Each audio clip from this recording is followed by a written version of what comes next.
Oftentimes, seed starting mix can be pretty dry and a little hydrophobic once you pour it out of the bag. And that's where our water comes in. We're actually going to be moistening our soil before we put it into our seed trays. This will help to rehydrate our seed starting mix, which then makes it much more easier to water later on. Personally, I like to add in a little bit of organic granular fertilizer just to add that boost of nutrition to my seed starting mix.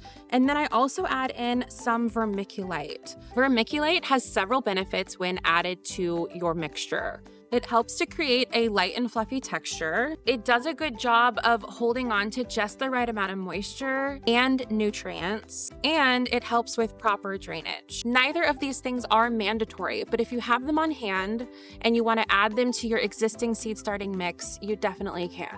Now let's give it all a good mix and then add in some of our water. You know you've added the right amount of water when you compress the soil in your hand and it stays together but doesn't leak any moisture. And you want it to easily crumble away when you try to separate it.